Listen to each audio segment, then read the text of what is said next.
the force with which two lives come together, sometimes for good, sometimes for evil.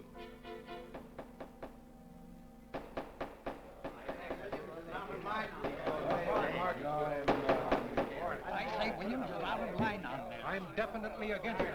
Seems to forget we have our stockholders to answer to. Phone Mrs. Williams, Della. Tell her to be ready in about an hour and I'll pick her up. Yes, Mr. You phone San Rafael and see if those papers are on the way over from the executive. Yes, well.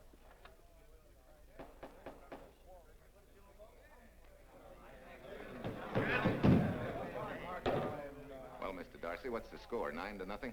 I'm afraid it is, Walt. If you think you can persuade them to change their minds, go right ahead. Gentlemen, I never interfere in stock issues, dividends, or anything else in your department. I must run my department with no interference.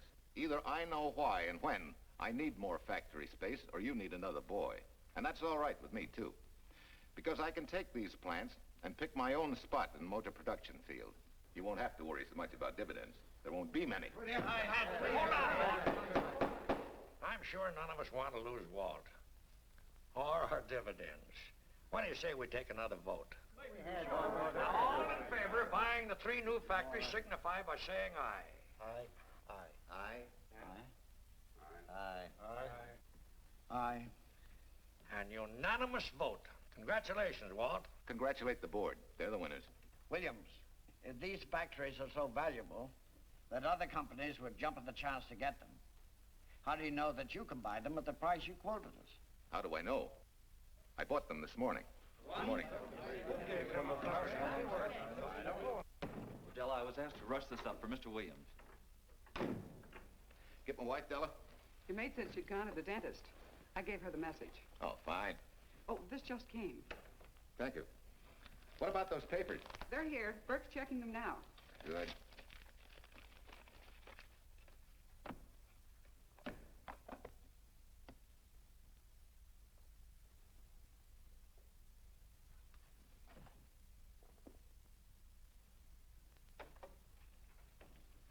Congratulations, Walt.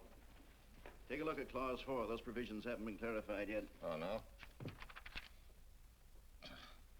I want to leave for Tahoe right away. Get Judge Deering on the phone, will you? Never mind. I can get faster action if I run out to San Rafael myself and stick with him till they're right. Yeah? Mrs. Williams on 3. Oh, put the blueprints of that new diesel in, will you? I want Jackson to see him. Hi, Duchess. I'm afraid now we won't be able to leave till about 5 o'clock. What? You're not going with me, but I counted on it. But I thought as soon as Dr. Harris took care of whatever it was, I'd feel better. I don't. Stupid thing still aches, and I certainly wouldn't be a very desirable driving companion. No, seriously, darling, you run along and buy your little factories and hurry home. I'll send you back to the office. And cheat me out of my goodbye kiss? Not a chance. I've got to drive over to San Rafael. I'll stop on the way. Love me? Bye, dear.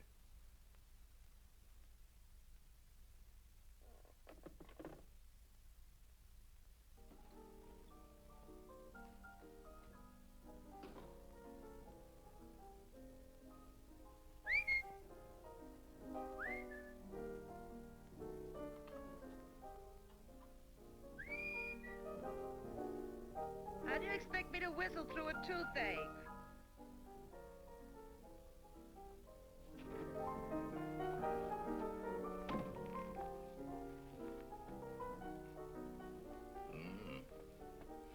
Nothing in the whole world smells as sweet as you do, Duchess. Certainly don't feel sweet. I'm as grouchy as an old bear. Well, old Doc Williams can give you something to fix that. Close your eyes. Relax a minute. Take a look at that, see if you don't feel better. Oh, Walt. Oh, darling, it's beautiful.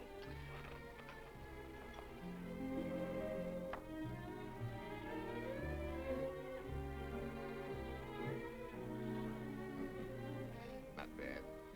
Not bad at all. You know, to quote my wife, I like monograms on things.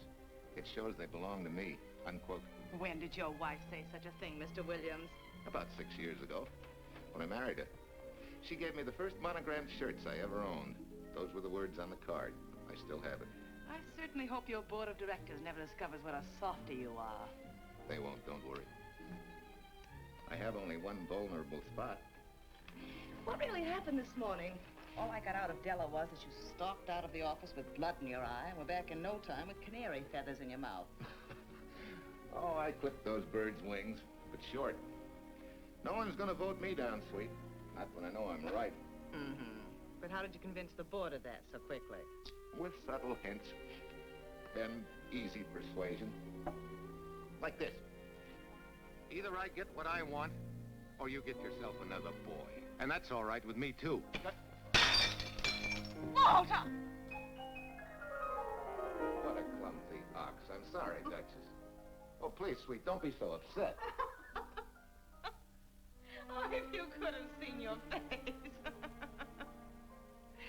Oh, don't bother, dear. Su Lin will take care of that. Not exactly a good prescription for nerves, huh? You know, you're wrong, Dr. Williams. The way I feel now, a good cat nap will probably make a new woman out of me. And if it's not going to make you too late... Yes? Well, I'm sure that by 5 o'clock I'll... Swell. I'll run over to San Rafael and get things ironed out and be back for you by 5. On the nose. Darling, wait. That's perfectly silly. I'll take a taxi cab and meet you in Sausalito. There's a drugstore on a corner opposite the square. I'll be there at 5 o'clock and we can go straight on up to Tahoe. That'll save you all that late afternoon traffic and all that time it'll take to come and pick me up. Smart woman, my wife. Thinks of everything. Where's your bag, honey? Oh, Su Lin still has some things to press for me. Sure you don't mind taking a taxi? Very sure. Sweet dreams, Duchess. See you at 5. I better get going. Bye, honey.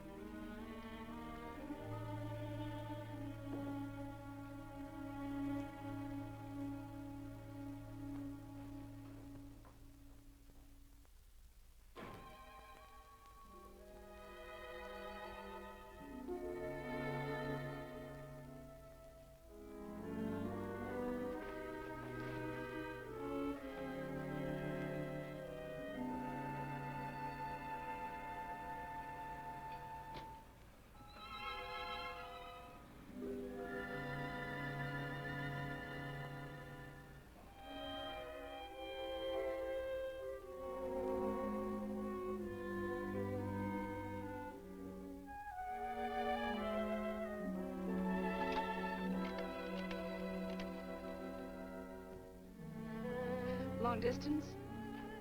I want Berkeley 79721.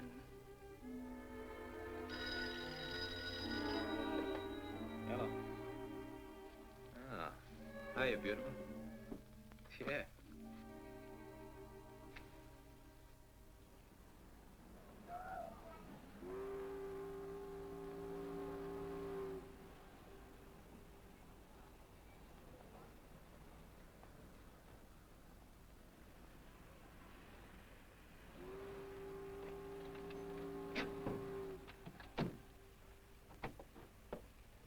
Here.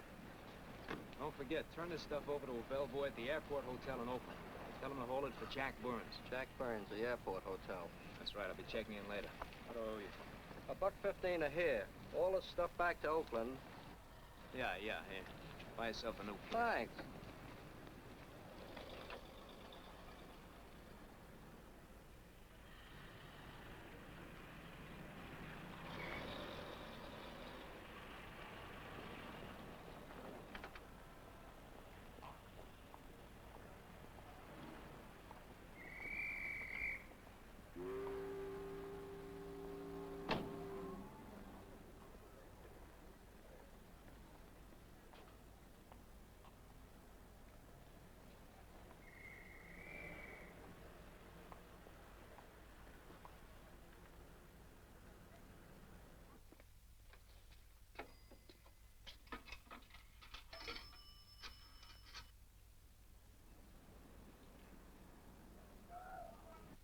Hey, where's that new woman who was going to meet me? It's after 5 o'clock.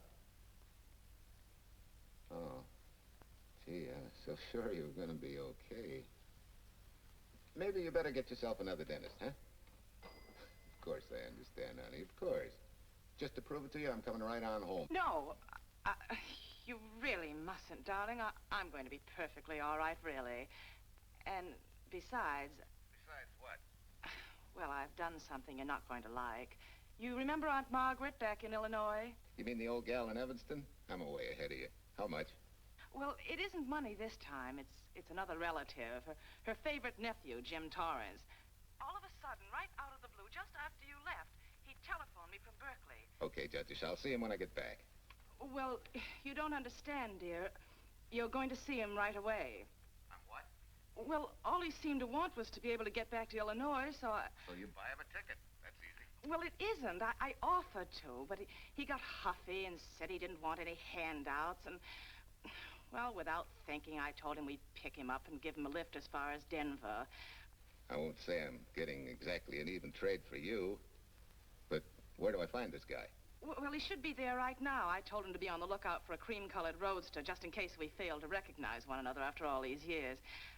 Oh, darling, you're such a lamb. You sure you forgive me? What do you think? Well, I better run along, or Cousin Jim might get nervous. Take it easy, sweet, and miss me, will you? I do already. Don't drive fast. And please take care of yourself. Softy. Goodbye.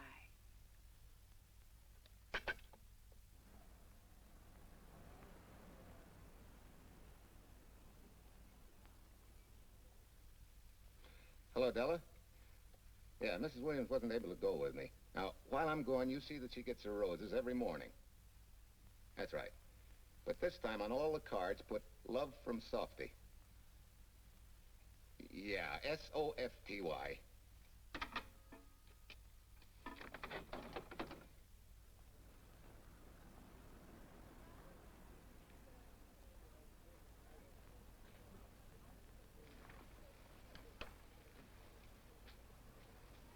Hello.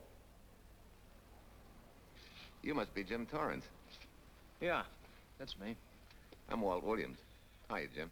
Hi. Where's Irene? Oh, she's a little under the weather at the last minute. Worse luck. Oh, that's too bad. I was hoping I'd see her. Yeah, I'm disappointed, too. Where's your luggage? Oh, I'm wearing it. Less trouble that way.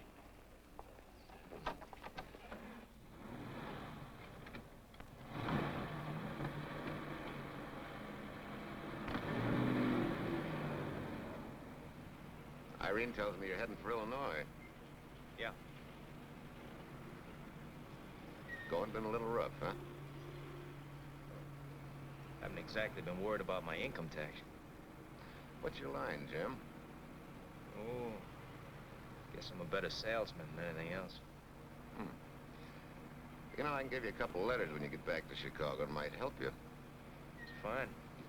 Little in with a top brass never hurts. What outfit were you with? Patton's Third Army. How was it? Rough.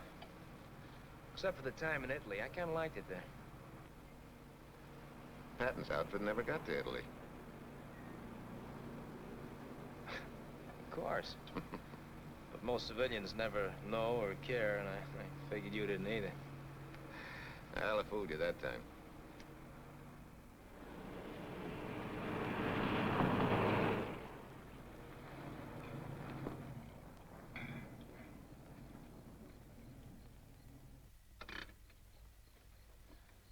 Our last chance to chow for a while. How about it?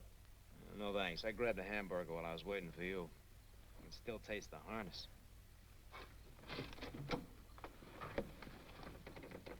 Sure you won't change your mind? No, I'm gonna grab a little shut-eye.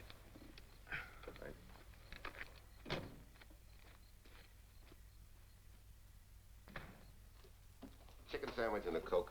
One chicken sandwich. Chicken sandwich coming up.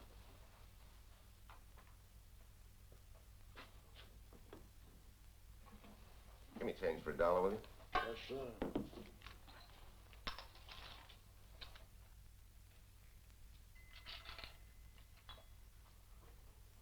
Thanks.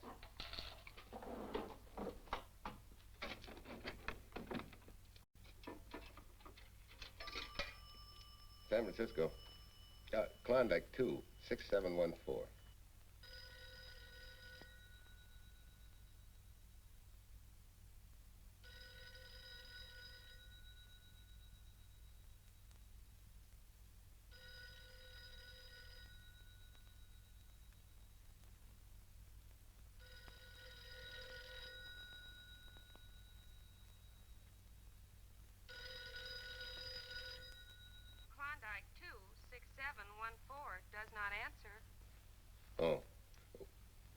try Sutter 1, 2599, please.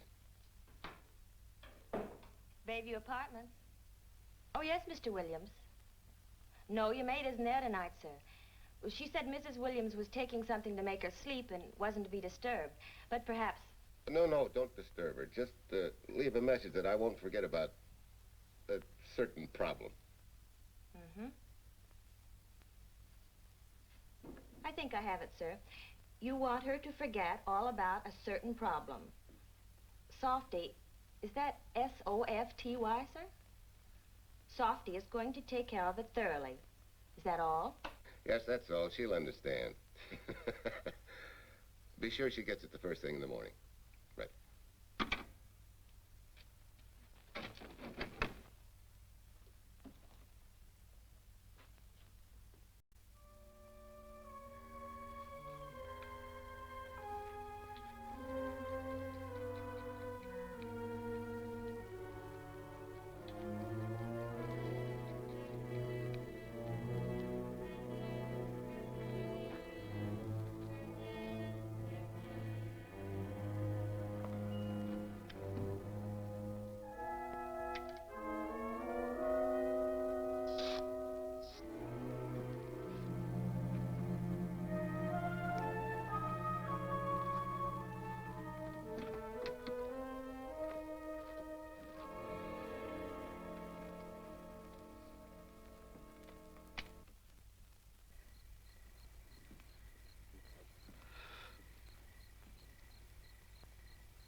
Oh, hi. Yeah. It's been so long since I've been behind the wheel of anything but a Caterpillar or a Jeep, I had to find out what a real buggy feels like. Why don't you drive for a while? Oh, swell. Nothing would suit me better.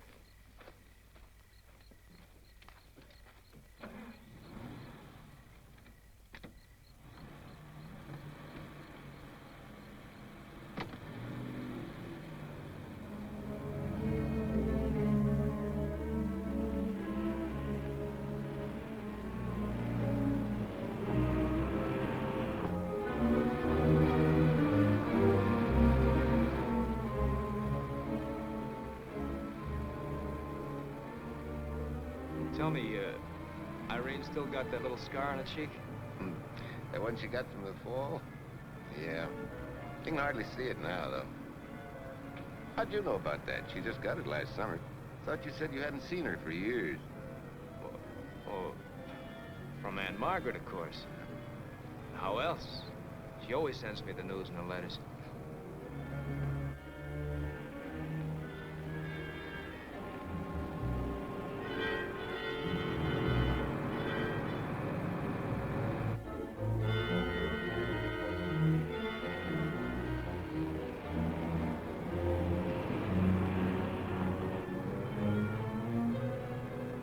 Your Aunt Margaret will be pretty happy to see you. Irene says you're the favorite nephew. Afraid my lovely cousin was just giving me a build-up for your benefit. You don't know Irene. Maybe not.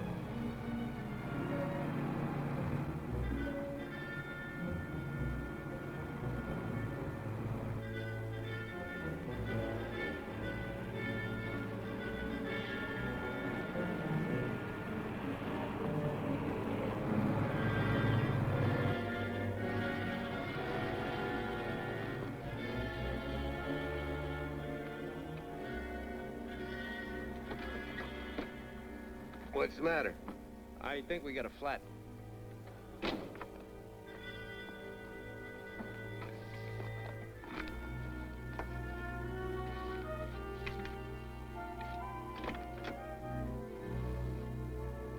Yeah, flat as a flounder.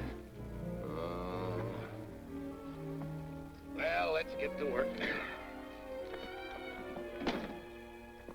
Hey, look out there, young fella. It's quite a drop.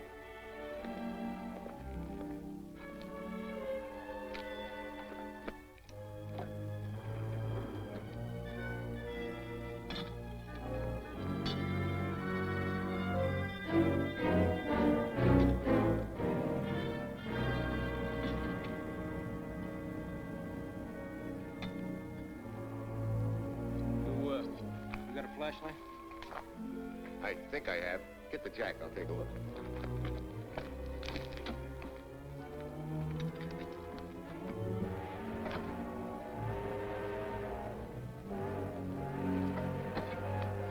Did you find it?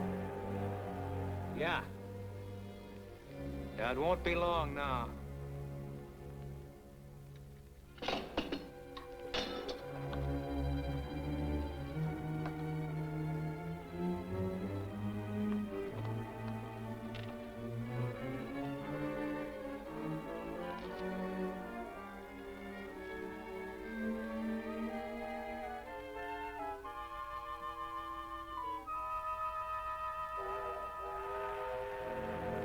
Come on, let's get going. Wait a minute. Did one of your cufflinks fall out? Huh? Oh, something dropped. I heard it fall right down there at your feet. Hmm. Well, he must have rolled under the car.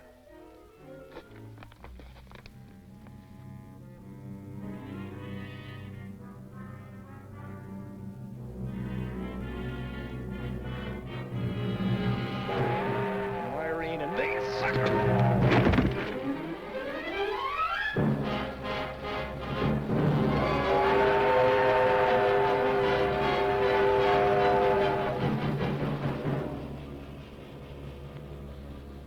Hello.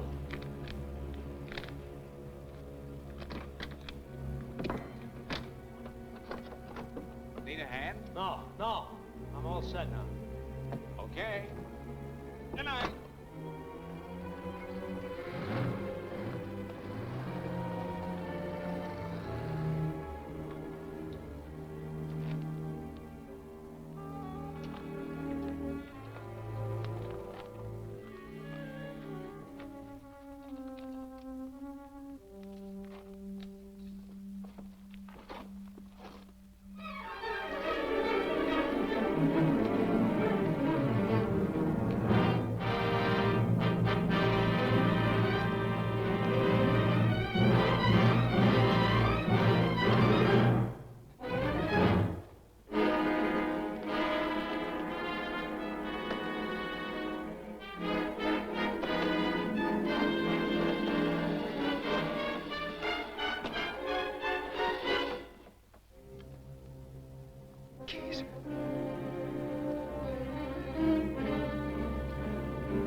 That guy must be crazy.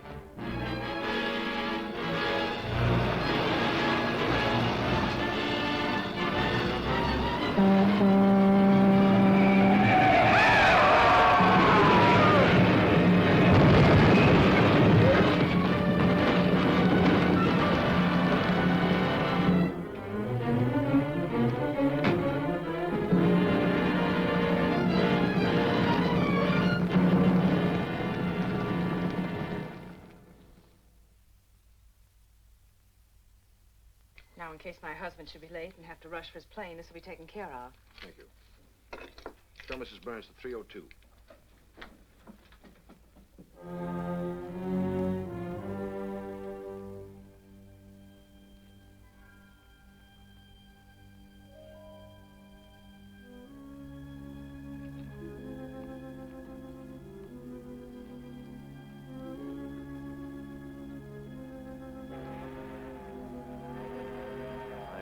and me, sucker. From Irene and me, sucker.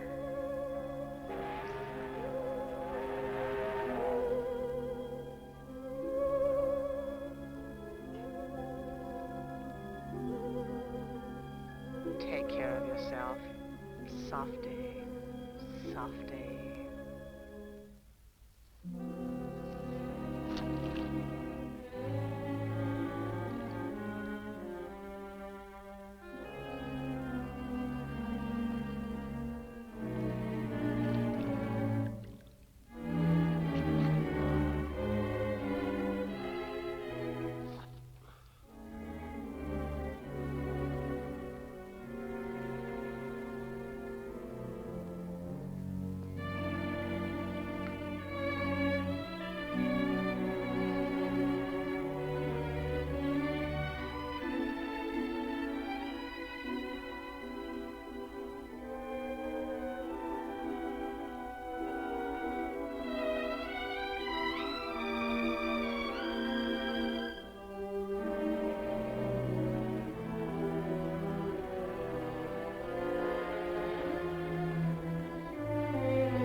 Young lady, Excuse me. I want to see Mrs. Walker Williams. I'm sorry, sir, but she left orders not to be disturbed. I'm sorry, too. Lieutenant Quincy of the police department.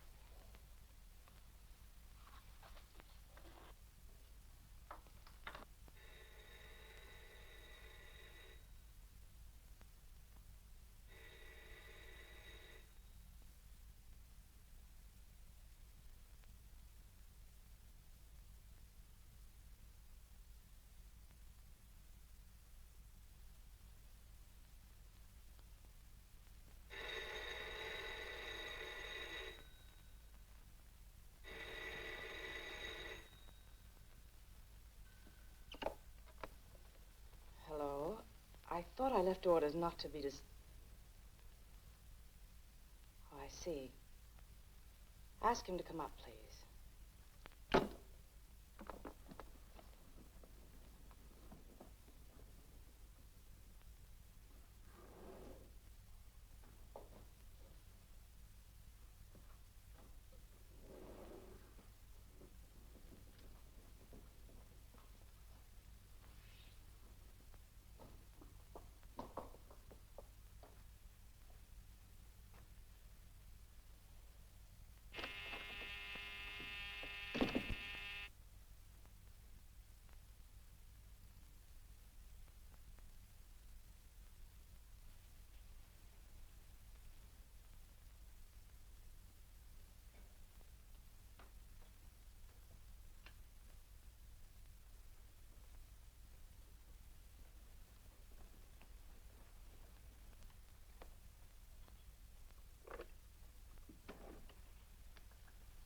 Yes?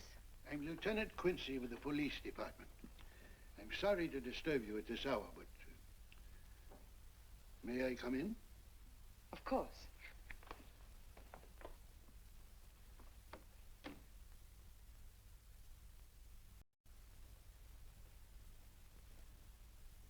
Well, Lieutenant? Did your husband go on a motor trip late this afternoon?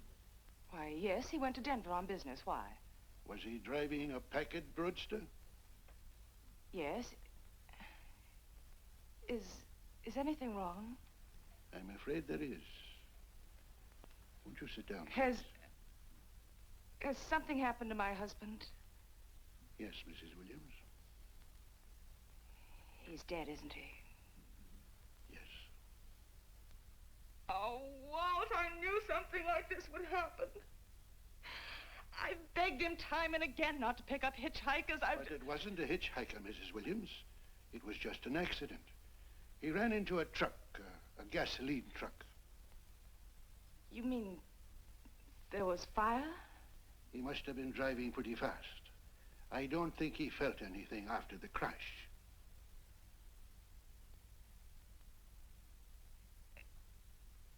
If there's nothing more you need me for, Lieutenant, I think I understand. And may I say you've taken this with a great deal of courage. Good night, Mrs. Williams.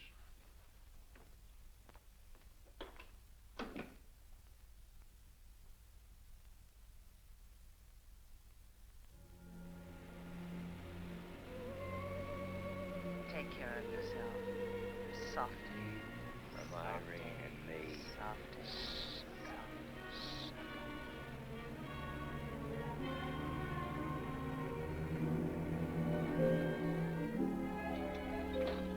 Ready? Yeah. That Williams must have been quite a guy. Yeah, he went to work for Universal Motors as a sheet metal worker. Mm-hmm. Less than 10 years, he's their top production man. Well, he sure went out in a blaze of glory. Yeah. Let's go.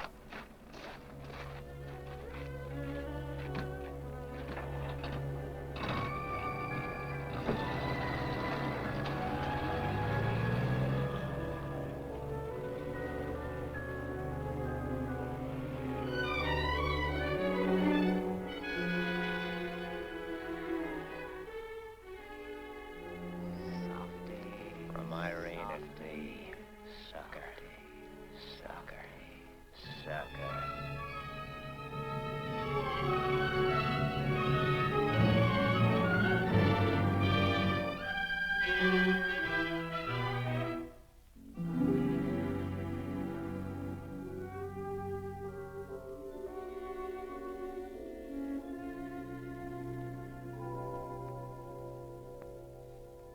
Well, could Mr. Burrs have taken a later plane and still made connections for Mexico City? I see. Thank you. Yes? It is some telegrams for Tai Tai. Just put them under the door, Su Lin.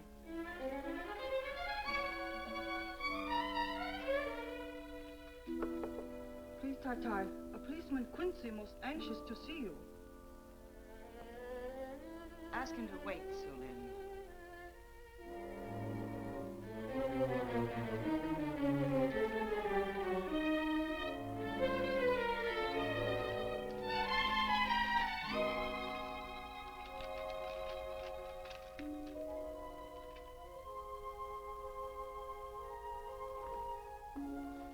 Mrs. Williams will see you presently. Will wait, please.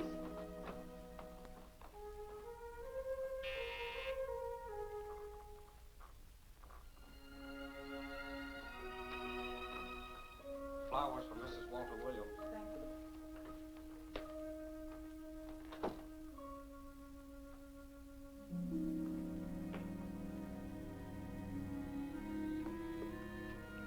Roses like Mr. Williams always sending when he's away. You seem to have been very fond of Mr. Williams. Su Lin is honored to have served him 5 years, and he... I'm sorry to keep you waiting, Lieutenant. I wouldn't be disturbing you again if it wasn't necessary. And I would be keeping you but a moment. You're being very considerate. Won't you sit down?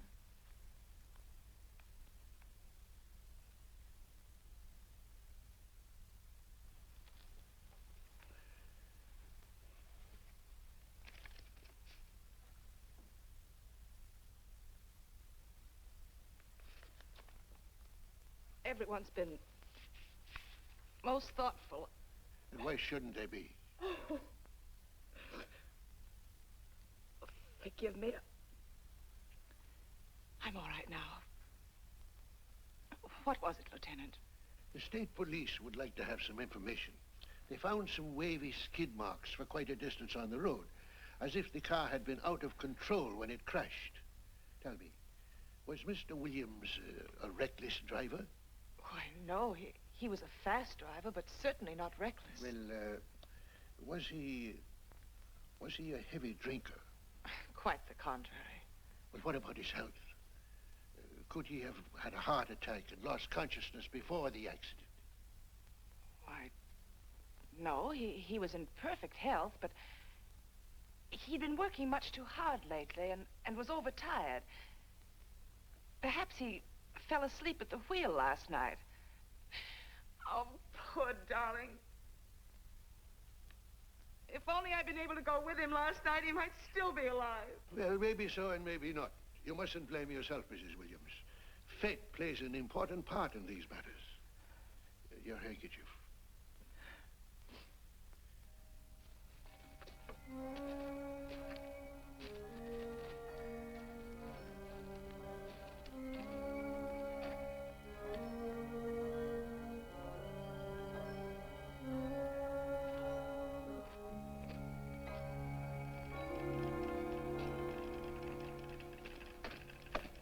When's the next train to San Francisco? 10 a.m. tomorrow. You sure there isn't one sooner? No, I'm sorry.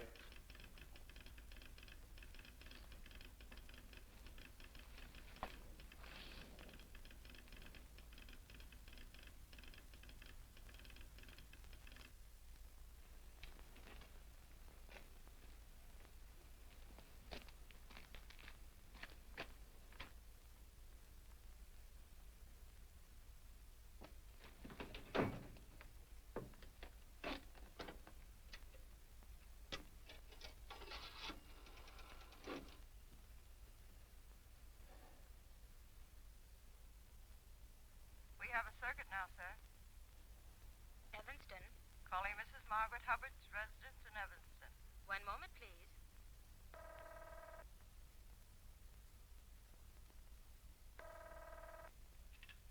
Hello? Mrs. Margaret Hubbard? Yes? Who's this? Long distance. I have a call from Mr. James Torrance. Who? Mr. James Torrance. He's her nephew, Jim Torrance. The call is for your nephew, Jim Torrance. I haven't any nephew, and I don't know any Jim Torrance. Sir, Mrs. Hubbard says she doesn't know what James...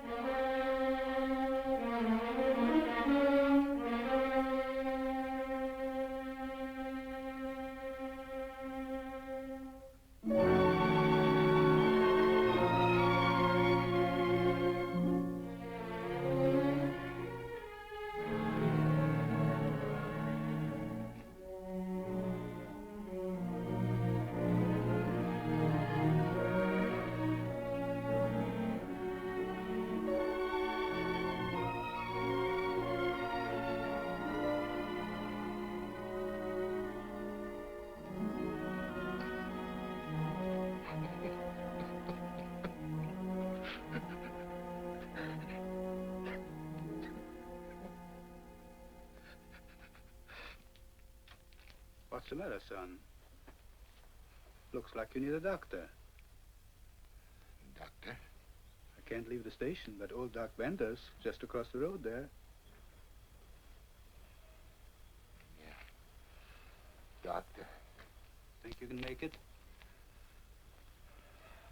Yeah. I'll make it.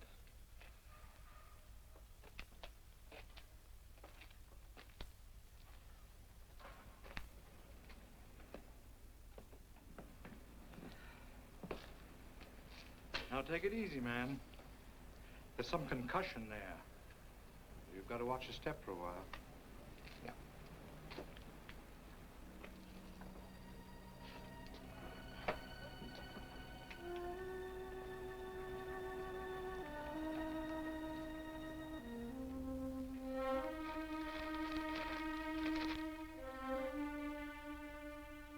Williams' beautiful widow, who by her own request sat alone in the family alcove during the service.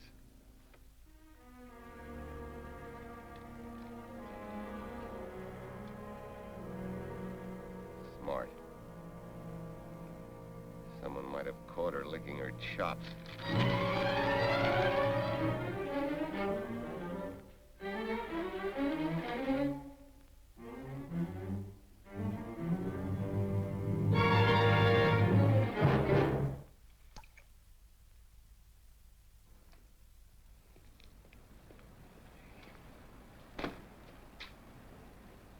Hey, what's that?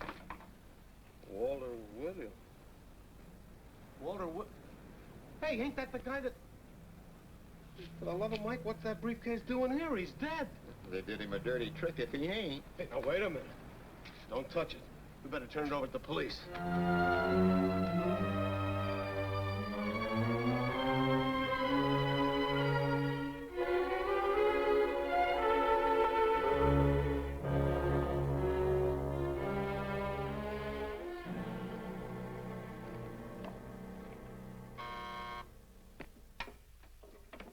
Homicide, Captain Callahan.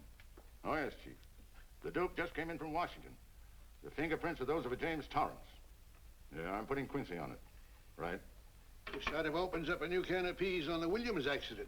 There's the FBI reporting the guy. Playing with the lady's affection seems to come natural with him. All you got to do, Quincy, is find him. Yes, that's all I got to do. Last known whereabouts of Jim Torrance was in a moving van somewhere between Sacramento and Points East. Yeah, wait a minute. Last known address, care of his sister, Mrs. Joseph Rossetti. Irving Apartments, Berkeley. Well, what are you waiting for, Quincy? Let's go. Did Torrance leave any forwarding address? No, he said he was going to send it to me. Sorry to trouble you. Oh, Lieutenant, if you should happen to hear from him, will you let me know? There's an unpaid telephone bill and a bundle of laundry. Laundry? Let's have a look.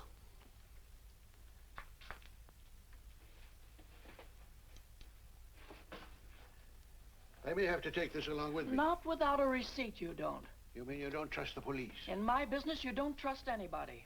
Mine, too. Holy St. Valentine's Day. Look, he had the same thing on his shirts, too.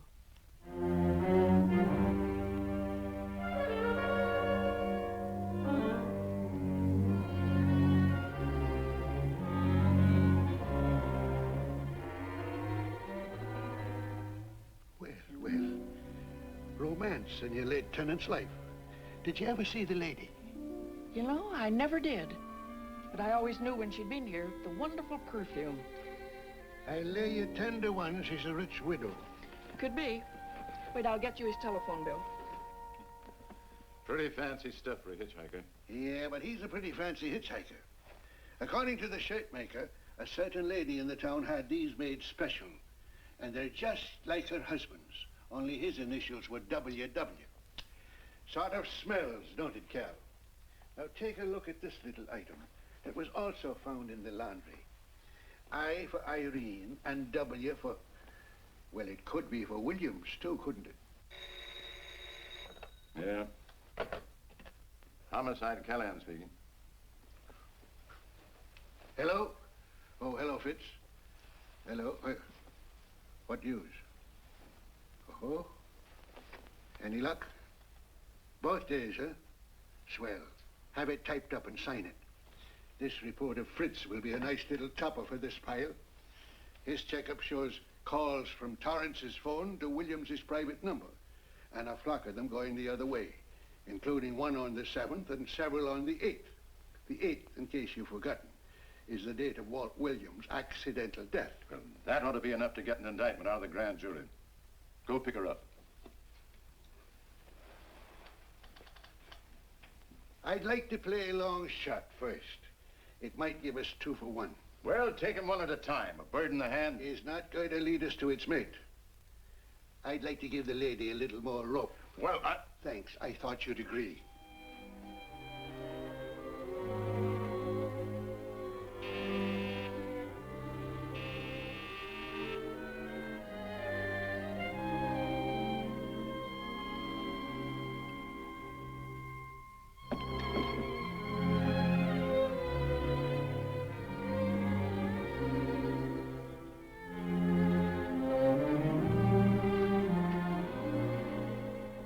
Lieutenant, you just caught me. I was... I'm glad.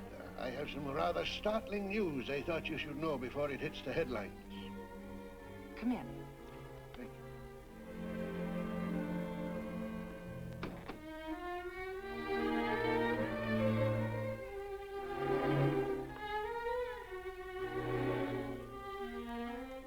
Sit down, won't you, Lieutenant? Thank you. I'm very anxious to hear about this news. It seems that your first hunch, remember, that a hitchhiker was responsible for your husband's death? Well, Mrs. Williams, you may have been right. Why, I don't understand. Your husband's briefcase turned up in Kansas City yesterday in a moving van that had stopped at the scene of the accident that night. Apparently, the murderer made his getaway in it. That explains the wavy skid marks that made us suspect your husband was ill or unconscious at the time of the crash. Yes, I suppose it does. And by now, the man is probably out of the country and never will be found. Don't you worry, Mrs. Williams. There were fingerprints on that briefcase. And as soon as we get the FBI report from Washington, his identity will be known and his description sent out on police broadcast. Oh, we'll find him all right. But just now we're keeping things quiet so the murderer will feel safe until we are ready to close in on him. Yes, I can see the wisdom of that. Yes, I thought you would understand and cooperate. As soon as we know his name, it is possible that you might recognize it as someone with a motive. There's that possibility. You know I'll do everything I can to help. I'm sure of it. Now I'll run along. You'll hear from me. I'll let myself out. Don't bother. And don't worry. Good day.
$1.35.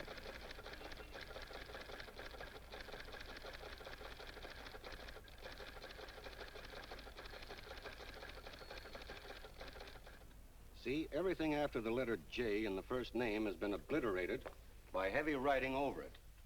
The only impress letters legible are those between words or before them, like RNS at the end of this name here, and the Hotel Santa here before the word Evanston.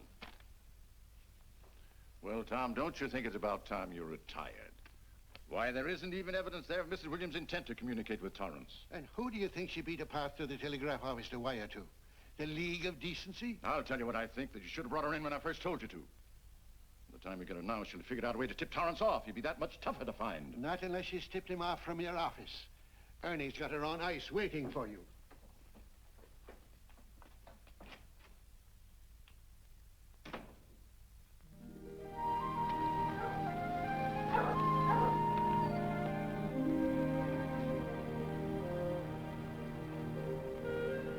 Pretty good, huh? Fastest growing little town in Idaho.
heart, son? You trying to wreck that engine? Oh. Sure. It's a hobby of mine. The way you're going at it, you can't miss.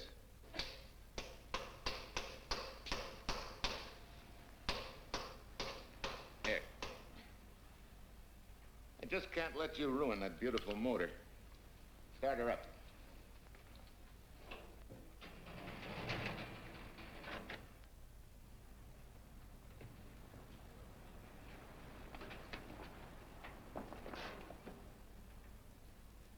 Okay, start her up.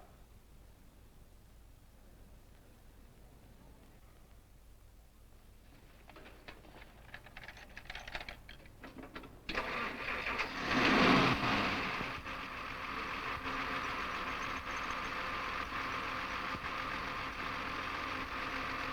her off.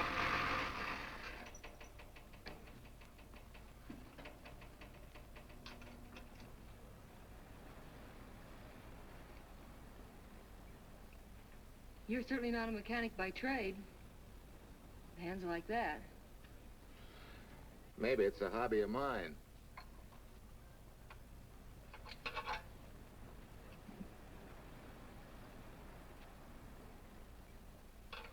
Gee, what happened to your head? Perhaps I was talking when I should have been listening. Okay? Okay by me. Thanks a lot, Hill. So long, Marsha. Bye. He's all right now. You better lay off though till the boss gets back. I'm the boss. I guess the new cars are a little bit over my head. Now, with a jalopy, it's different. Aren't there any mechanics around here you can hire? No, they all went over to the new factory in Mansville. I guess they got better wages. Tough break. Yeah. How much do I owe you? Oh, forget it. Well, I'll be shoving along. Well, at least have a cook in the house. You might as well. Marsha, can I use your phone a minute, please? Sure, help yourself, Uncle Ben. Never rains but what it pours. 650, please. Flat tire this morning. Now the danged engine stalled on me. Nice and cold. Wilson's garage? No, I did not give you the wrong number. Fine thing using my phone to cheat me out of repair bills. Aren't you ashamed? Gave me the wrong number. 650, please. You're a nice girl, Marsha Peters, and your ma's a fine woman. And I'll always buy my gas and oil here. But you ain't never gonna tinker with my car again. Busy? Busy. Always busy. Wait a minute. We're not so busy. Would you like to do another good deed and give Uncle Ben a hand? Why not? Where is your car, mister? Maybe I can help you. Why, are you a good mechanic? Very good. And very reasonable. Well, just what you need, girl. Better hire him. It's an idea, Uncle Ben. Come on. Thanks for the Coke. Sure.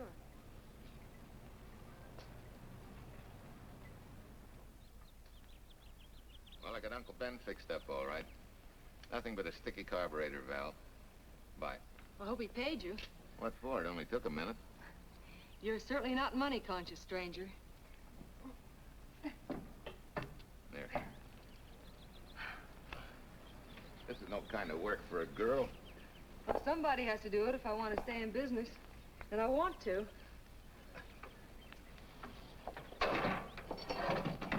Must be some business that you're better suited for. Couldn't you lease this place to somebody? Sure. I did while my husband was overseas.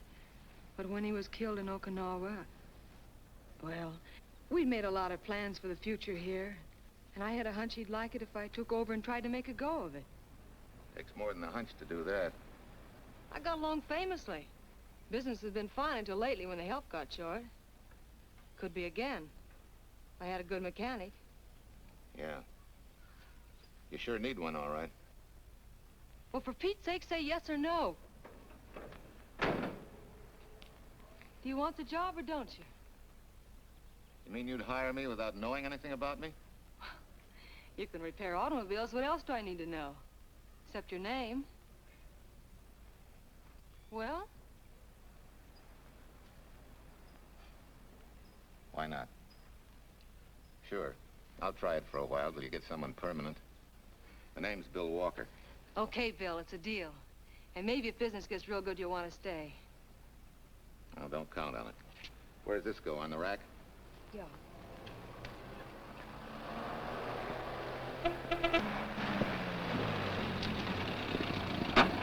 Marsha! Marsha! It happened!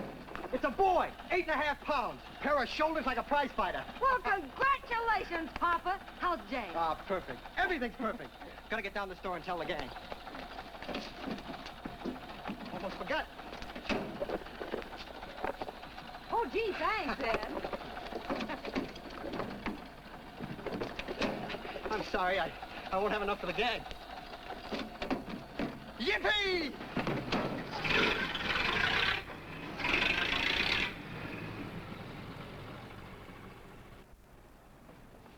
Maybe you can use this token from the slightly delirious new father. Thanks.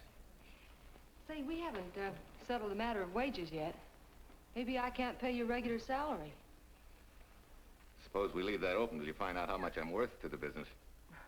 Doesn't seem to be any business right now. Might be a good time for me to get rid of this beard and find a place to board. We live right next door. I'll go ask Mom. She'll know of a place. Sort of a peaceful house. I noticed it this morning.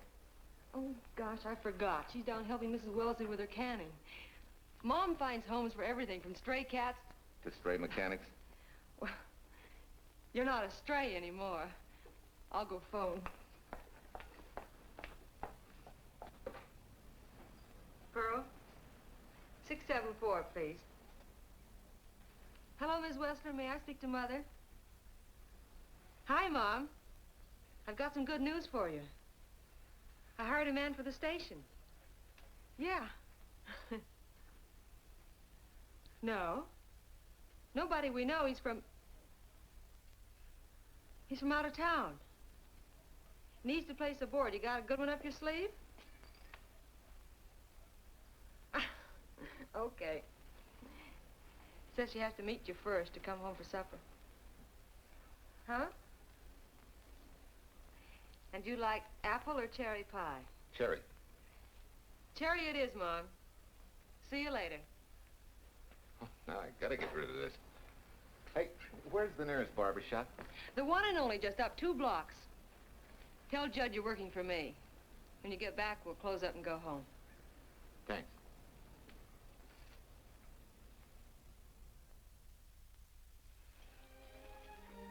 Oh, that's real nice. You must have had a good bringing up, young man. Thank you for the young man.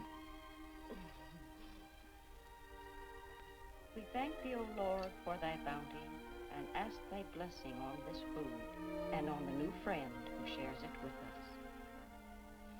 I hope you're good and hungry, Mr. Walker. Who wouldn't be? Marsha eats like a sparrow, with all the hard work she does, too. May I have your plate, please? Well, she can start taking it easy now. Boss, the help. Thank you. She never takes anything easy. Has to put her whole heart and soul into everything she does. Well, now that you're through with me, Mom, how about Bill? Have you thought of a place for him to stay? Well, why can't he stay right here? We have a spare bedroom going to waste. And I think you like my cooking. Like it? That's very kind of you, Mrs. King, but it seems an imposition. Imposition? Nothing.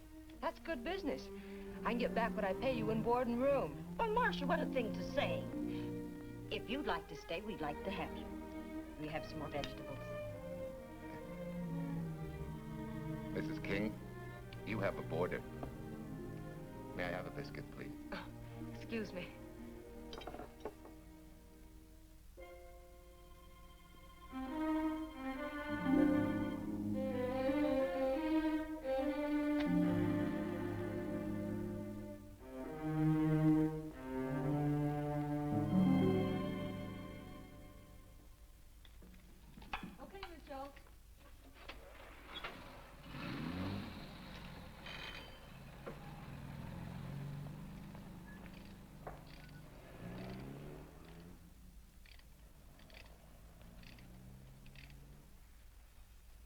It's wonderful the way tools seem to come alive in your hands.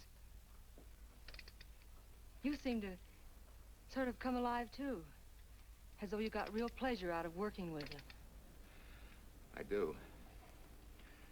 When you're doing a job with them, you can't think of anything else. Bill, if something's bothering you, why don't you get rid of it? What would you prescribe, doctor? Amputation. For that stupid chip on your shoulder.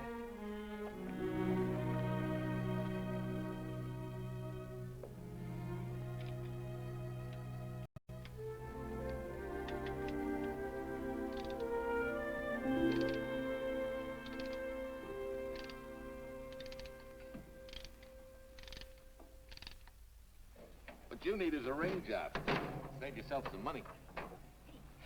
Gee, Bill, with the baby and everything, I just can't afford it now. Oh, we'll take care of that.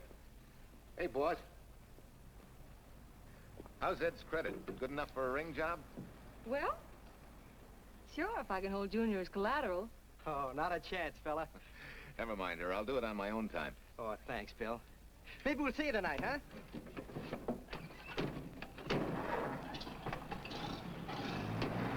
Some shoulders, huh? Yeah. Some father, huh? Bye, Marsha. Bye, Marsha. Bye. Nice kids. Hey, was Ed clowning about their being hard up? No. Things have been pretty tough for him ever since he got out of the service. Fix a car for him, Bill, and only charge him for the labor, okay? Then he gets it for free. I'd already figured on knocking that off. Say, we could make it an anniversary present. Anniversary of what? Junior's arrival, and mine, 3 months ago today. Time certainly flies. That was a lucky day when you came to MP service. Your work's been bringing in a lot of business. I'm glad of that. Hated to have fallen down on Mom and you. Say, look, boss, why don't we three celebrate tonight and go to the movies? Ed said he and Jane were going. Well, that lets Mom out. She'll be babysitting. I'd love to go, Bill. I haven't been in ages. Here's your opportunity. Go to work.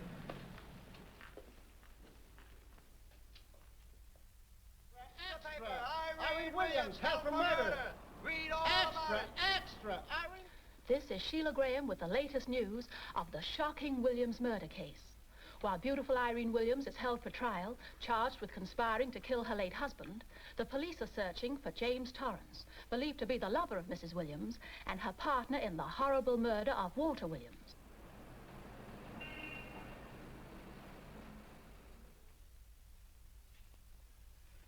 If I'm handling your case, my dear Mrs. Williams, I want 1/3 of everything you get. You're out of your mind. You don't realize what I'll get as Walt's widow. Perhaps you don't realize the spot you're in.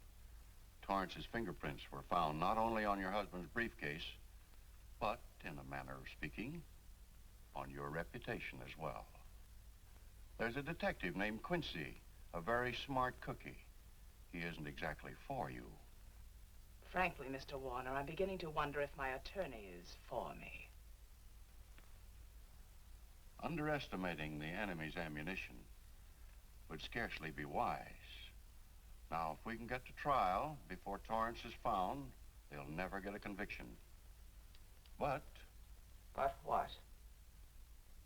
if he shows up, we may have to fry him. Oh, no. Let's not cross that bridge until we have to. But if it comes to a choice, we're not going to burn, are we?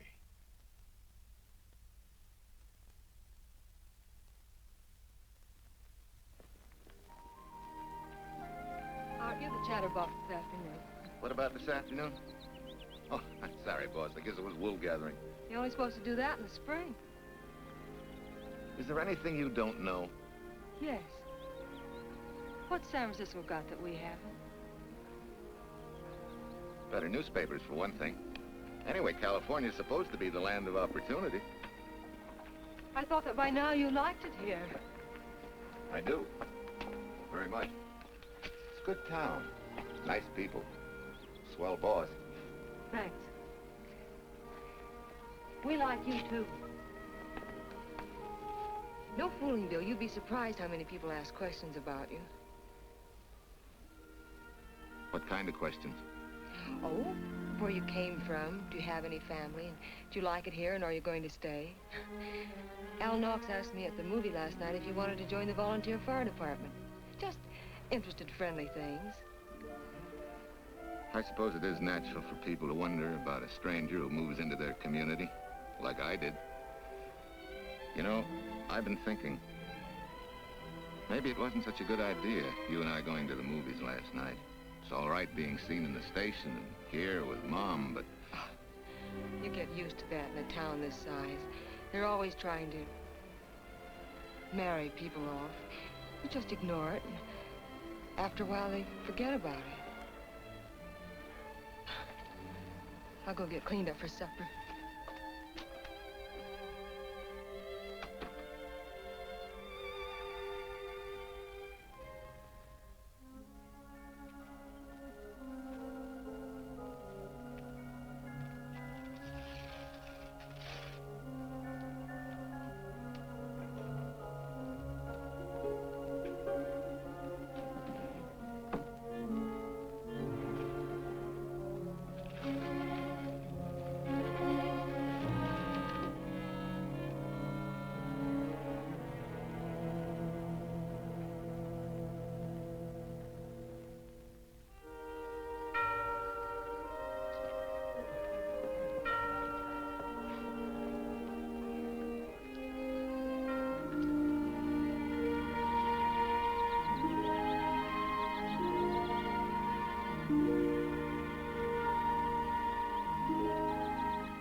You know, I hate to tell you how many years this Sunday takes me back. Did you always fall asleep during the sermon? I wasn't asleep, Mrs. Peters. I merely closed my eyes to concentrate. Oh, so that's what you call it. I had to nudge you to stop you from nodding. Quiet. You're disturbing my reminiscent mood. Even smells the same. Could be the same bees buzzing in the same clover. As they say, you can take a boy out of the country, but... A rolling stone gathers no moss. It has to stop rolling sometime, doesn't it, Bill? Sometime, maybe. We grow a very becoming shade of moss here in Larkspur. Don't you think? You grow a lot of nice things here. Anyone in particular? You'll have to skip the answer to that one. Someone tore it out of the book. You're married, aren't you, Bill? Yep. That's right. You must have loved her very much to have been hurt so deeply. To be so afraid of someone, even yourself. Maybe it's better that way. Then no one gets hurt. Bitterness and hatred hurt everyone. Can't you see, Bill? They're like a wall that shuts out all the sunshine from a garden and lets everything wither. Make room in your heart for something else, can't you? I guess this is my day for sermons. Sorry. As Mom would say, you never get rich minding the other fellow's business. Hey, that's a flyer. I'll be seeing you.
Leslie sent a couple of jars of peaches. Said you helped her can them. Oh, thank you. When I delivered the doc's car, he insisted that I have a bite with him. Where's the boss? Took a book back to the library for me. Huh? What a day. Hey, what's the idea? Are you darning my socks? Well, I thought a drawer full of holy ones isn't doing you much good. I found it when I put fresh papers in your bureau yesterday. You have a heap of things that need mending, haven't you, son? Does Marsha know? Do you think I'd tell her? This is your problem, Bill. Because I found out about it doesn't give me the right to tell anyone else, not even Marsha. When you trust folks, you trust them, and you give them a chance to work out things the way that seems right to them.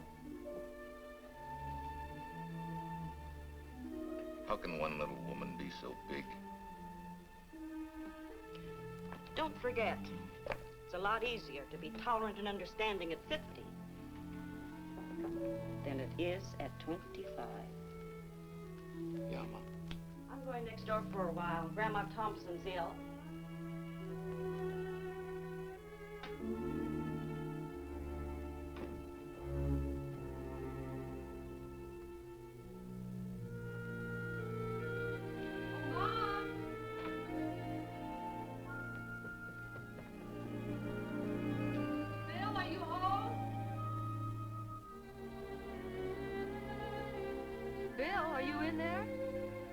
Yeah. Mom went next door, Marsha. Hi. Do you work awfully late? Oh, about 6. Anything wrong? Come in. I want to tell you something. I'm checking out. Has something happened? No, just...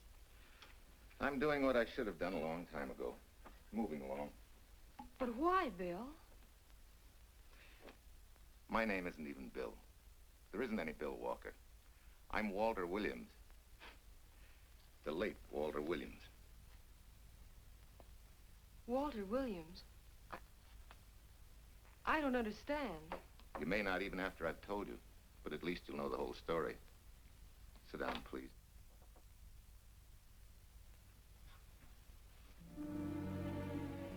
Finally, Larkspur. And you. From there on, you know. I'm glad you're going back to make things right. Going back? Wild horses couldn't drag me back. What are you going to do about your wife? Nothing. You're going to let her go to trial for murder? Oh, no, Bill. Why not? She tried to kill me, she and her cousin. But they didn't. Who says they didn't? Let them try and prove it. No matter what your wife did, she can't be tried for something that didn't happen. Oh, Bill, can't you see? You bet I can see. She deserves everything she's getting. Sorry part of it is they'll never convict her. No, Bill. The sorry part is you're not big enough to take a hard jolt to your pride and to your ego. Sure. It hurts to be tricked and cheated by someone you loved and believed in. But that doesn't give you the right to take justice into your own hands, to trample on the hearts of others and walk out on life. A barren, frustrated boyhood. A marriage to a woman who accepted my love, yet despised me so thoroughly she resorted to murder. I'll never think of our moments together without nausea. I feel stripped bare, degraded. Because you've closed your mind and heart to everything else. Even me.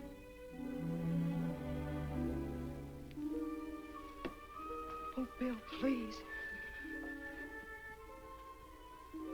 Don't destroy the one chance we have for happiness. We haven't got a chance. Doing the right thing never works out. I know. In this world, you turn the other cheek and you get hit with a lug wrench. Forget me, boss. Try and forgive me.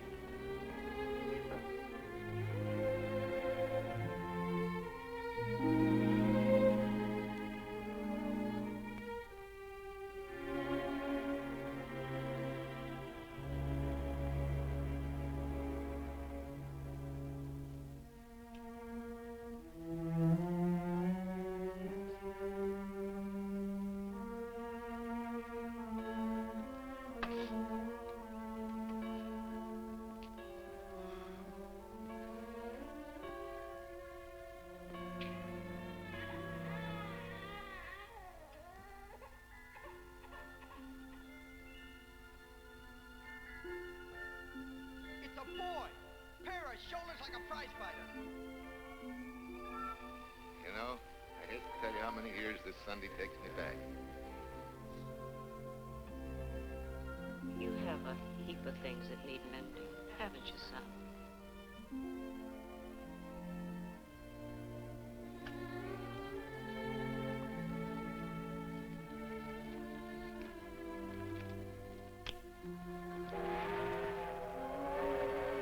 Take care of yourself.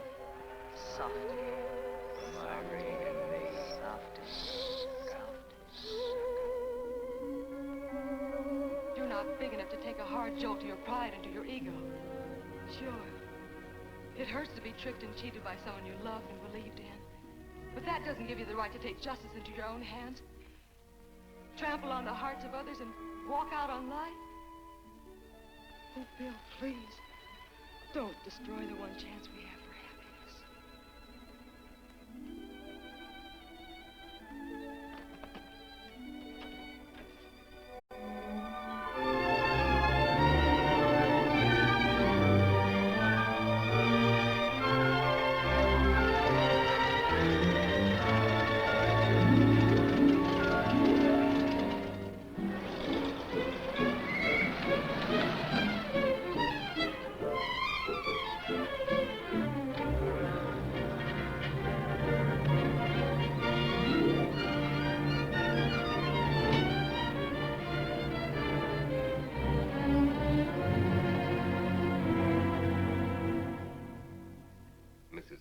Kind enough to come along to substantiate at least the Larkspur portion of what I've told you. Very thoughtful of you, Mrs. Peters. Mr. Williams, when you read in the newspaper that the hitchhiker who attacked you had been, well, a close friend of your wife's for some time, it must have been a great shock to you. I didn't come here to discuss my emotional reactions, Lieutenant. If you need me for anything further, Captain, my office will know where to reach me. Let's go, Marsha. Just a minute, Mr. Williams. We'll need your signed statement for the grand jury when we ask for your wife's release. It won't take long to be typed. Yeah? All right.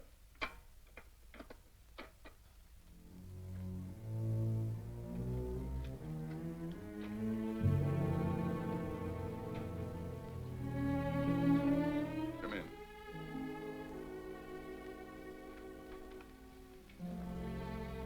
Sit down. Mrs. Williams, we have news for you. Really? I can scarcely wait.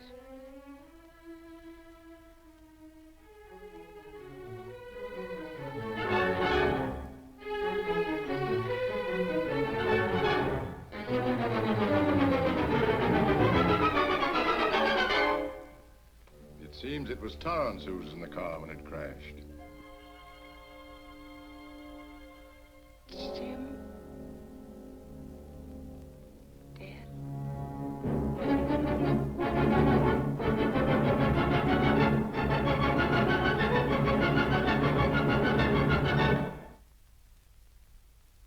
You did it. You killed him. No. He tried to kill me. Thought he had. And he ran into the truck. It was an accident. An accident? You wait all these months to tell this story. You let me rot in this filthy jail. Wait a minute. You let everybody believe you're dead. Pretty convenient, wasn't it? A dead man can't be tried for murder.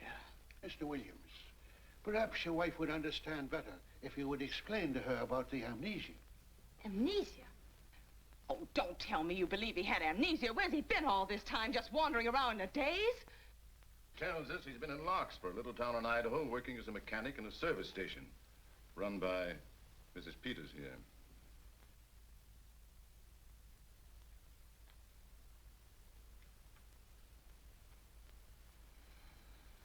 I understand perfectly. Now that my chance for happiness is dead, I suppose you'll demand the divorce I begged you to give me so that I could marry Jim. That's fantastic. Yes, isn't it? After you telling us that the man you picked up was a perfect stranger. Well, that's not true. The time and place for meeting Jim had all been arranged. I must advise you There's a law that a wife can't testify against her husband. There's a law against murder, too, but that didn't stop him, and nothing's going to stop me until I'm through. It's all right with me, Captain. Go on. Talk your head off.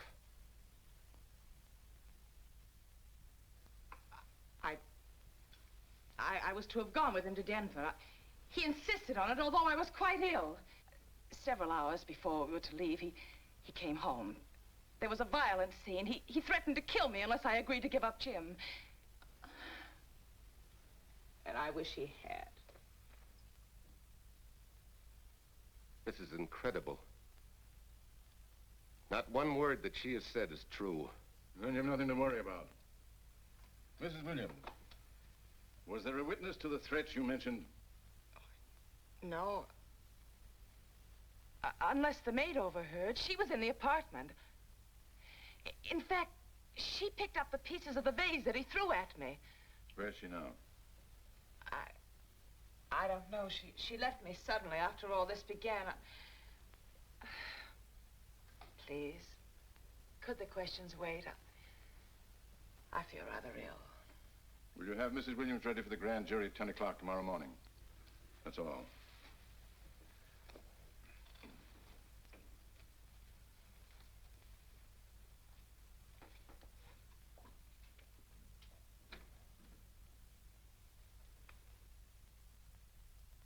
We're going to hold you too, Williams. On what charge? Suspicion of murder. But he's not guilty of any of these things. Then it should be easy for him to prove it. Take it down and book him. That fiction of Mrs. Williams must have been very convincing. No, we just couldn't buy that yarn you tried to sell us. Let's go.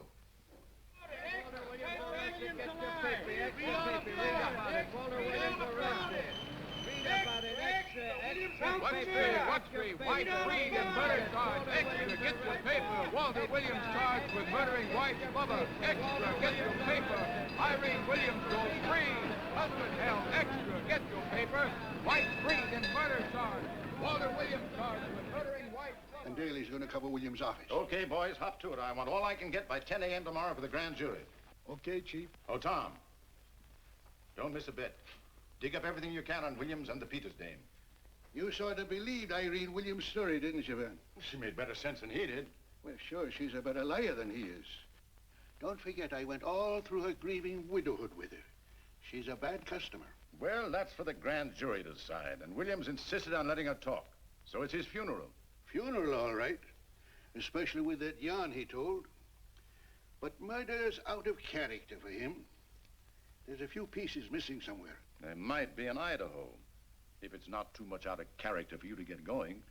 You're going to miss me, Cal, when I retire next year. Maybe I'll join Private Eye and solve your cases for you.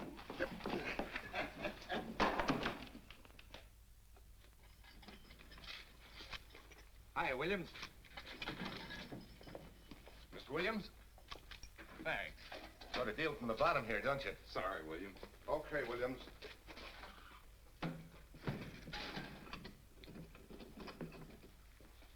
Well, not very good news, judging from your faces.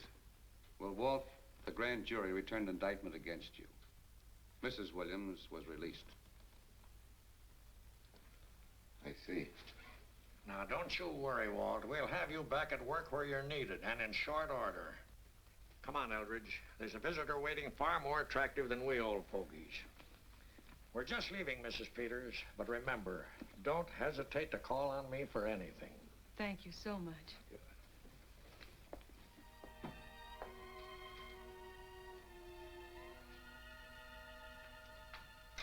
Hi, boss. Bill, what have I done to you? If it weren't for me, you wouldn't be here. If it weren't for you, I wouldn't be. I came back here because I wanted to believe in the things you do. I still do, no matter what happens. Will you do something for me? Go back home, where I know you'll be taken care of. Not a chance. You'll have to think up a better reason than that to get rid of me. I'm a big girl now. I've just been to Larkspur, Williams, where I found these newspaper clippings. Of course, some of them are 3 months old, but you seem to treasure them, so I brought them along. So? I don't think they exactly substantiate your claim of amnesia. As if you were interested in substantiating any claim of mine. Now, let's get one thing straight. Most people, when they get in a jam, think the police are only interested in the prosecution. Our job is to get the facts, the truth. And the truth never hurt anyone but the fellow that lied. Unless he was a beautiful woman. Oh, quit kidding yourself, Williams. You made the boner. I had no more to do with Torrance's death than you did. And out of the whole population of Northern California, you just happened to pick up a hitchhiker who happened to be your wife's boyfriend. Ah, have a heart, Williams. I suppose you'll tell the truth when you take the stand, but you better have some mighty conclusive proof if you expect the jury to believe it. Wait, Lieutenant. Bill, we all know you're not guilty, but we're going to need help to prove it, and need it badly. Lieutenant Quincy can't take sides, but if we're right, he has to be on ours. And I have a hunch he wants to be. Why don't you tell him the whole story? All of it. Please. I'd like to, Quincy, very much. Guess I should have told the whole truth in the first place. But I wanted to clean this mess up with as little scandal as possible.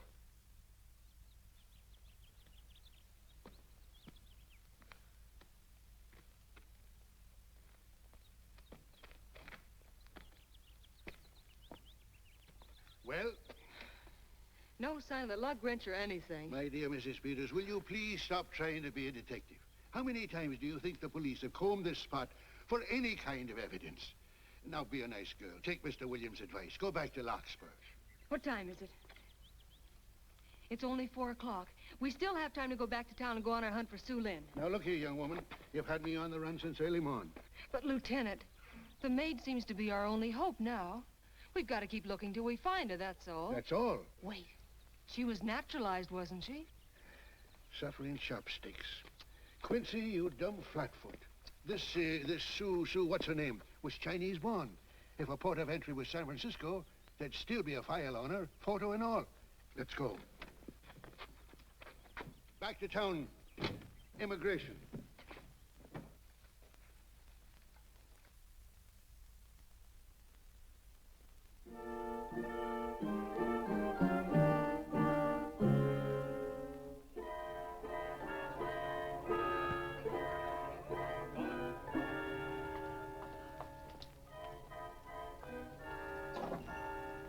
The council has given us the right lead.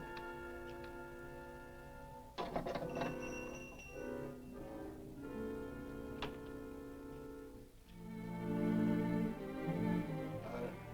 you arsing? Understand? You savvy English? Also French, Italian, and Hebrew. May one ask what is desired? We're looking for Su Lin Chung. The Chinese consul said you were her uncle and might tell us what she is. This daughter of my brother, has she offended the honorable police? Oh, no. They just wanted to ask her some questions about Mr. Williams, the man she used to work for. Ah Sing's heart is heavy that he cannot lead you to her. But things that are not known cannot be told. Well, if you hear anything of her, report it to headquarters.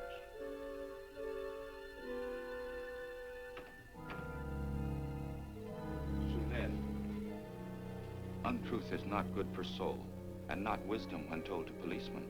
Better for the soul to be kind than to be wise. Su Lin must keep silence to help in this matter.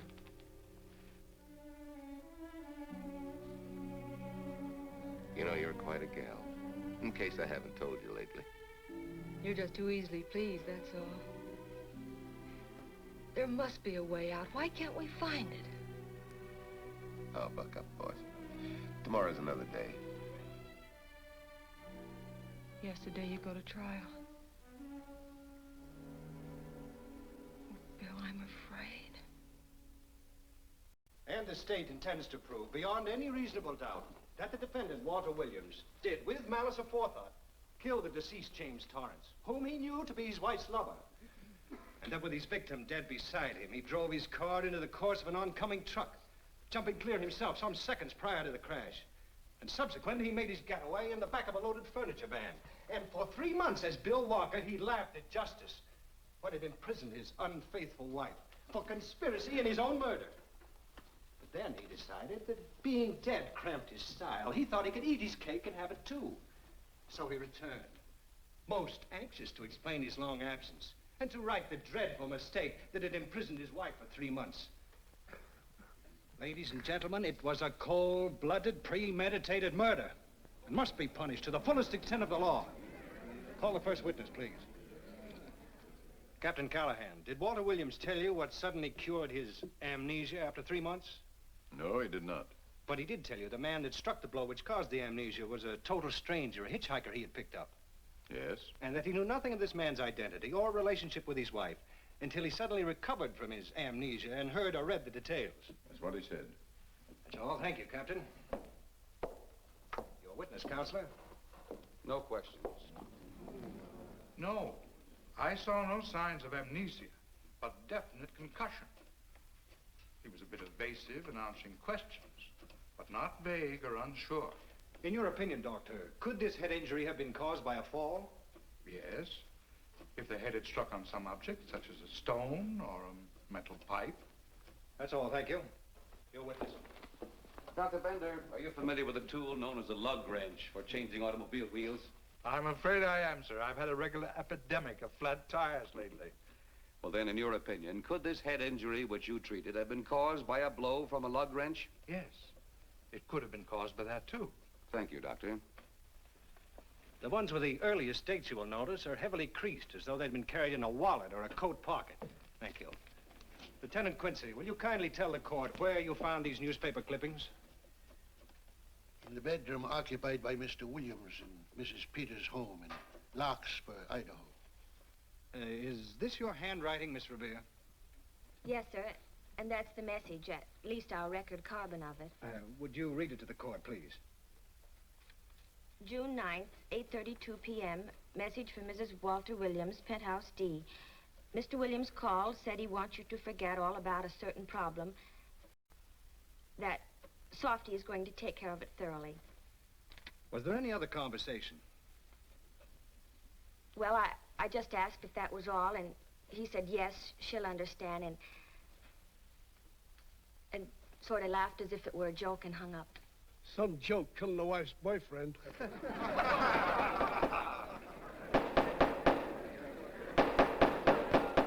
is the state versus Walter Williams. All the rounds so far have gone to the prosecution, and it was a grim-faced Williams who was returned to his cell this afternoon. What the score will be after he takes the stand is anybody's guess, but he's going to need some lucky punches to get a decision. And though Torrence struck with intent to kill, after telling you this is from Irene and me, sucker, you still telephoned Illinois to find out if there was a cousin Jim.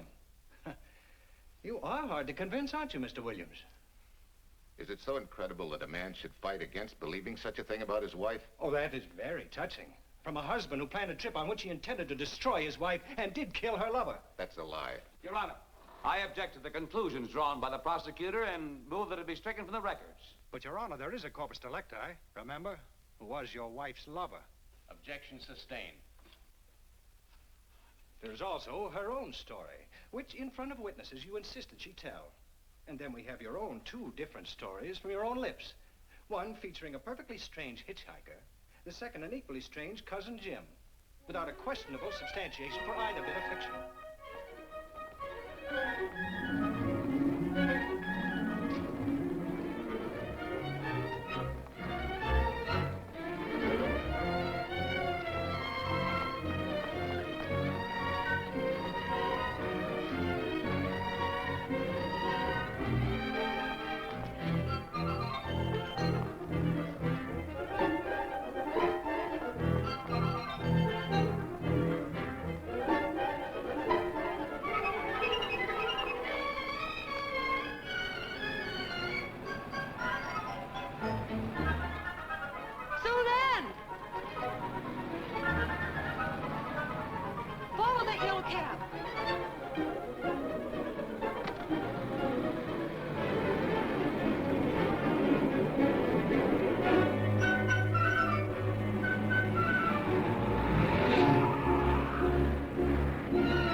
sing. You remember me, don't you? I was here with Lieutenant Quincy from the police department. I just followed Su Lin up the stairs. I saw her come in here. You must be mistaken. I'm not mistaken. She's here. I must see her. I'll sing Don't You Understand. It's to save a man from prison, even from death. I will send her to you.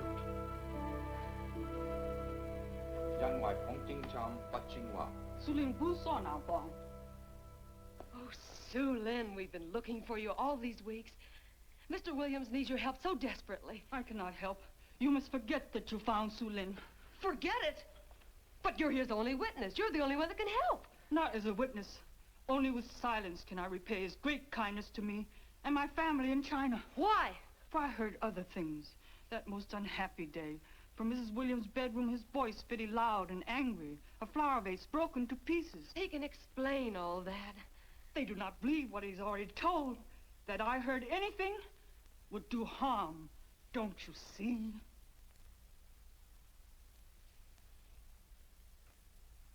Yes. Much sorrow comes from women who know not honor and truth. And Mrs. Williams, she's not true, even to that Torrance man. What made you say that? That night when he was killed, her sickness was but wall of falsehood, behind which she could go secretly to a meeting place.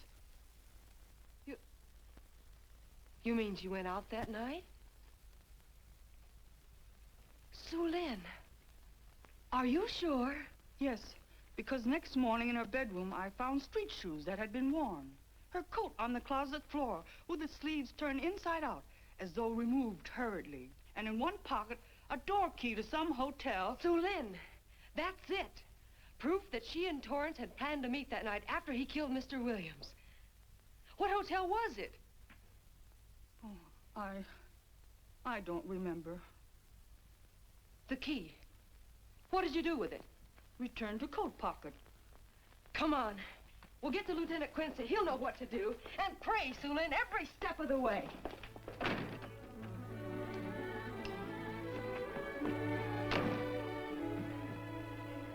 Now hold everything. Even if this long shot don't work out, we'll just keep on pitching.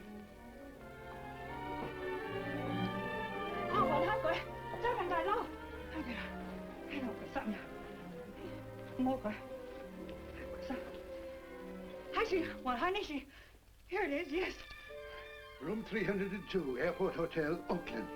Maybe we got our miracle. A special little Chinese one. It is to hope that Su Lin was of small help to Mr. Williams. Oh, Su Lin. Come on, copper. Next stop, Oakland. A certain little lady's hotel rendezvous. I was on night duty then, all right, but I sure don't remember a looker like this. Quite a dish, eh? A little too highly seasoned for my digestion, thanks. Lieutenant, just found a couple of cars for room 302 on June 9th. George Baxter, checked out at noon. Mr. and Mrs. J. Burns. Room not slept in. J. Burns. Burns. Look, Quincy. The handwriting on the card is identical to that on the photograph. And here's a little boy, the same thing. The cover-up telegram to Aunt Margaret. Now look at the impressions. J here, and here RNS. J. Burns. That's the name she started a telegram to. Room not slept in. Say, I got that dame pegged now, Lieutenant. She said they'd be out of the room by midnight as her husband was catching a plane.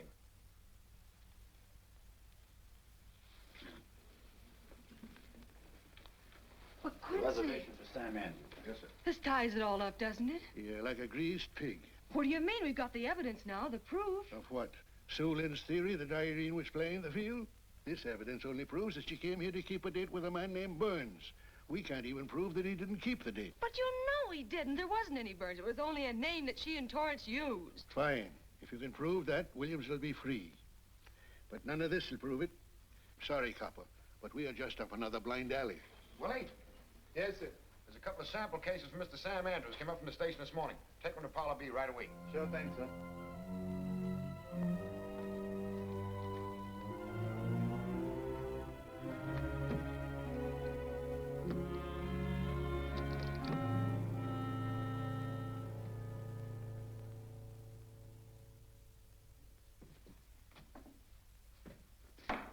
Seated. Case of the state versus Walter Williams. Proceed, Mr. Aldridge. Your Honor, we will call Mrs. Irene Williams. Take the stand, Mrs. Williams.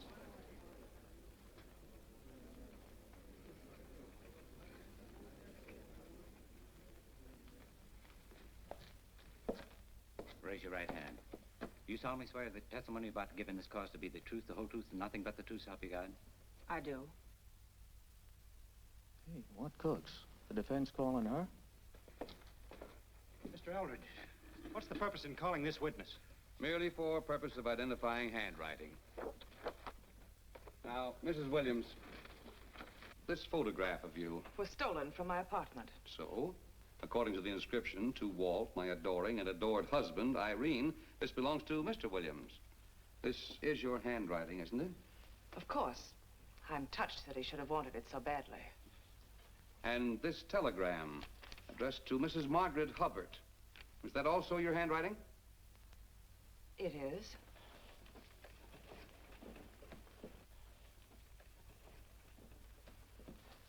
Now, Mrs. Mrs. Williams, this photograph is inscribed to Jim, my adoring and adored Irene. Did you write this, too? I see no point in all this. Merely answer counsel's questions. Did you write it? I did. And these letters addressed to Mr. James Torrance, did you write them? Yes.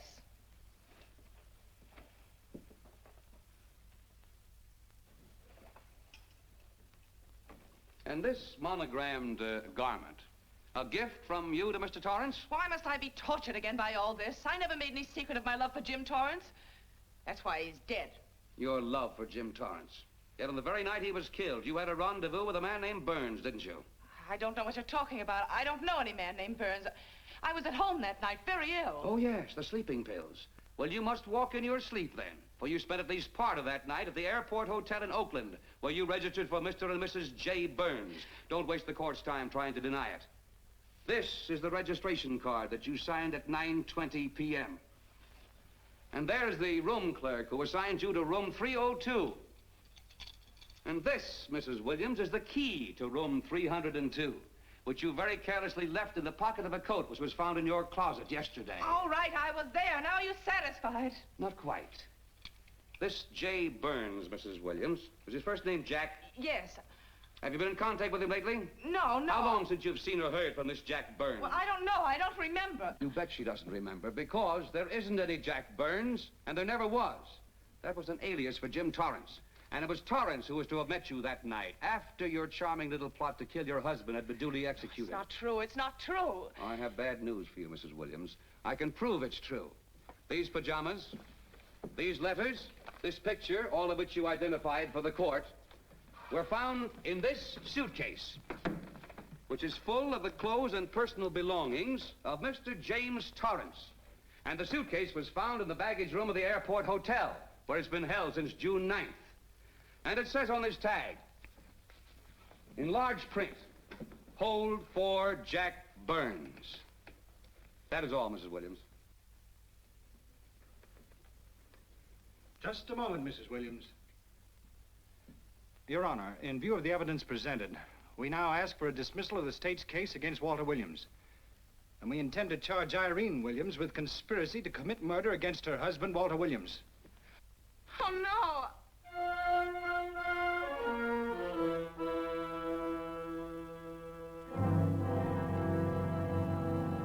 The case against Walter Williams dismissed. Court adjourned until 2 o'clock. Well, that's that, Walt. Congratulations, Mr. Williams. I haven't the words for it, Quincy, but we could never have made it without you. Ah, sure you could. You know, son, right always wins if you give it a little push, especially when you get a copper like this one to do the pushing. Well, I'll be seeing you.